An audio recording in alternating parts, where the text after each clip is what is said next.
Hey guys, thanks for tuning in to my review today. This is the Crossway Heirloom Edition Omega Bible that we're going to be reviewing. And so I've been really excited about this. I wanted an Omega for a long time, for years, and for a while it was out of print. And so I wasn't able to get myself a copy. And so big thank you to Crossway for sending me this Bible to review today. In 2022, they released a new line of Omegas, and so this is it.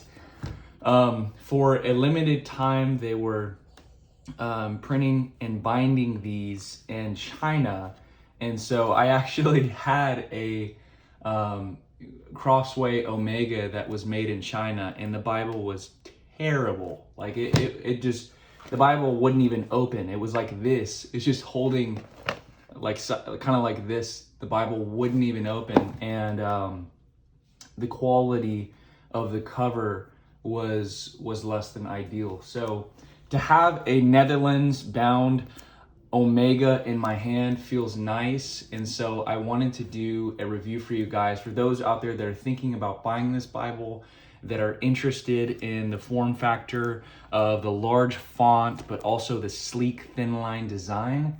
I think this is a great Bible for you. So the first thing that I want to show you guys on this clamshell box here is something that I thought was really interesting. So when I opened up the Bible, I looked here on the back, and what I noticed, if you can see here, is that it says 10-point typeface. Okay, so online, if you go on crossway.com and you look at their premium Bibles online, it says that it has a 10.5 point typeface. And so when I actually got the Bible, it was a 10. So I found that really interesting. Some of you are like, I don't care, why does it matter? But a 10.5 font is larger. And when it's larger like that, you don't have as much room in the margins for notes. And so I actually think that the 10-point font is probably the greatest all-around font size for most people. It's nice and readable. It's great for preaching, but it's also not too big. Some people have complained about the Schuyler Quintel with that large 11-point font, and they've thought, man, I wish it was just a tad bit smaller and would help the Bible be thinner. And so that's kind of what you get with this. So let's start by talking about the cover. So this is a black goatskin cover, printed and bound by Royal Youngblood.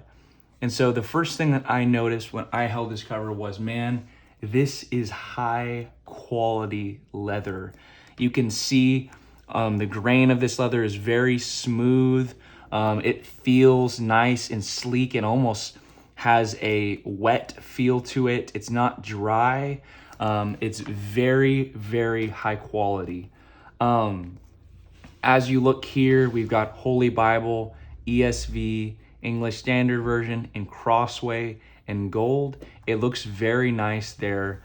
And of course, you have a leather liner as well.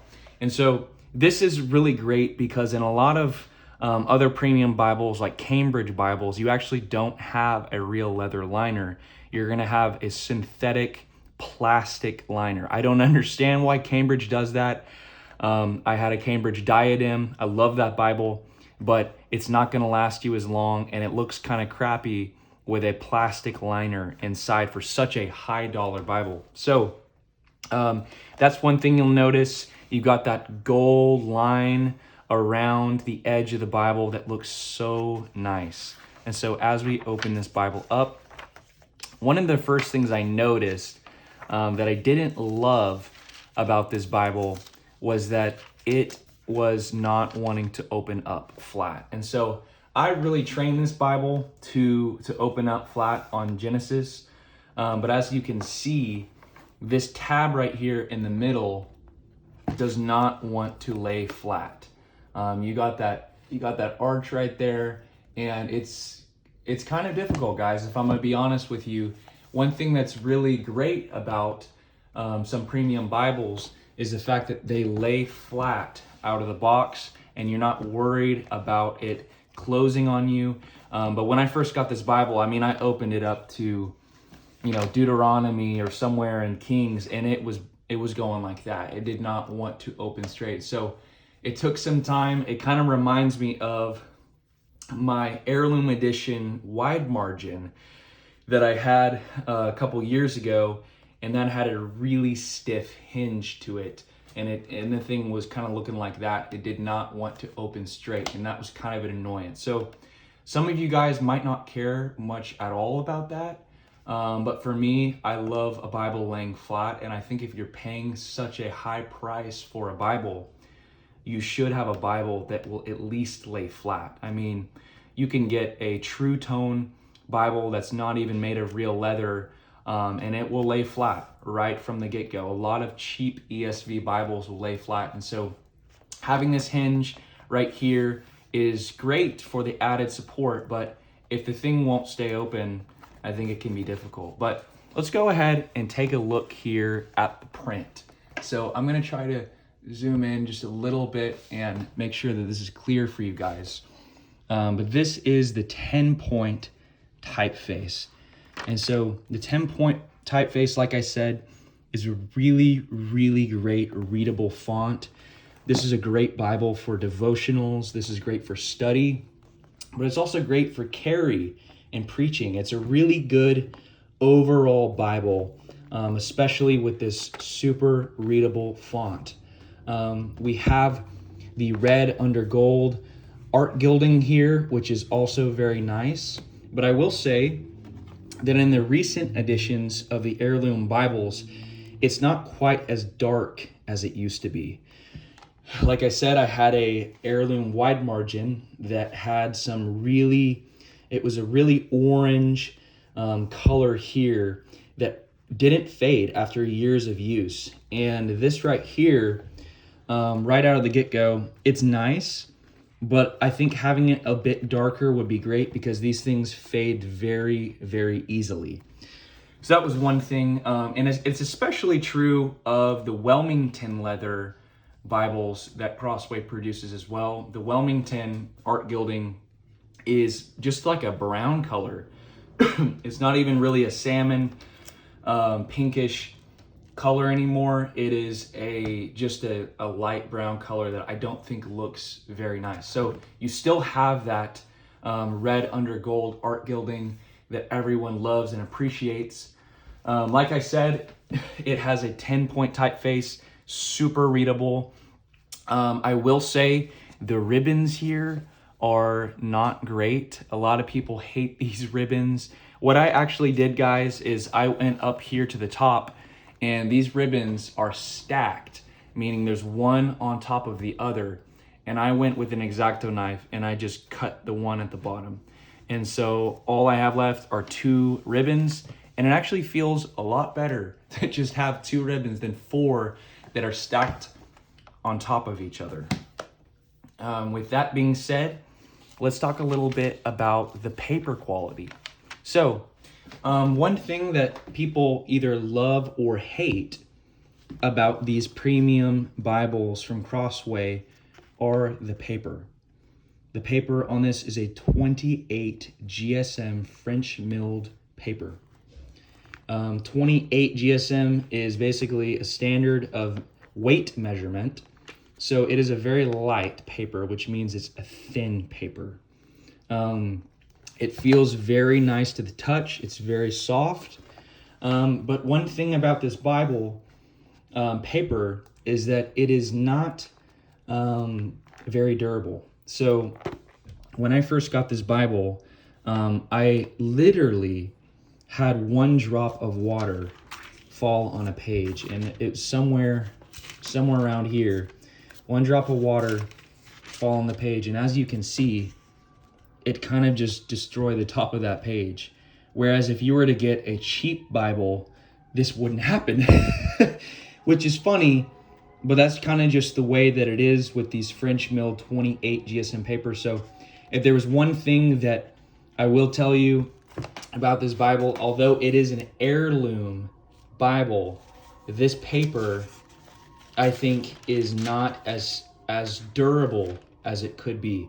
if you're thinking about using this Bible to, say, preach outdoors, or if you were going to use this Bible for an extended amount of time to take notes inside of it, you needed to flip over, say you were evangelizing in different contexts and you needed to switch between pages. It's not super easy to find a passage because of the thinness of the pages, but they're also just not very durable. And so they're not going to take ink very well. They're not going to take weather very well whatsoever. I mean, this was one drop of water was enough to just put literally like 50 pages into a crinkle. But one thing too is with that, you're also probably not going to want to take this Bible in the rain. So if you are out, I go to Southeastern Seminary in North Carolina, and there was a day where it was sprinkling outside, and I was like, man, I can't even take this Bible with me, because if this is one drop of water, this whole thing is going to be destroyed. And you got the fancy art gilding as well. And so, guys, a lot of people love these Heirloom Bibles. They're very nice, and it's like a piece of art. But with that being said, one of the drawbacks is you're not going to feel like you can just take this into work and not get it dirty without feeling like, oh man, I spent $300 on a Bible and this thing's going to get water on it. It's going to get messed up. You're not really going to want to take it and put it into a backpack with you. And so that's just part of the thing. Some people will put it in a box like this. But I think in a sense, this is a great gift Bible. It's also a great collector's Bible. It's a great all-around use Bible for home study, and even preaching. But if I had to just say a drawback would just be with Bibles like this, and it's not new to the Omega, but with any of these premium edition Bibles, you're putting a lot of money into a Bible that has very thin paper and some art gilding that will fade. And you just have to know that that's kind of what you're getting yourself into.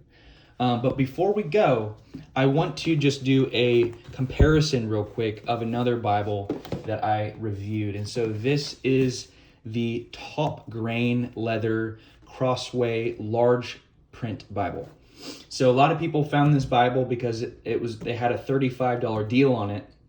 And so I found this one. I picked one up and did a review of it. So if you wanted to watch that review, you can go back and see it. But just as we compare a little bit of the pages, what you're going to see on the large print Bible is this is going to be an 11-point font. And on the Omega, you're going to have that 10-point font. So just as I was reading these Bibles, I felt like there was a lot more breathability, and it felt a lot easier on the eyes to read from the 10-point. Now, I have good eyesight, and so it wasn't much of an issue for me to need a larger font. But the font here on the large print Bible is very large, and so you don't have quite as much margin space, probably a 1/4 inch right here.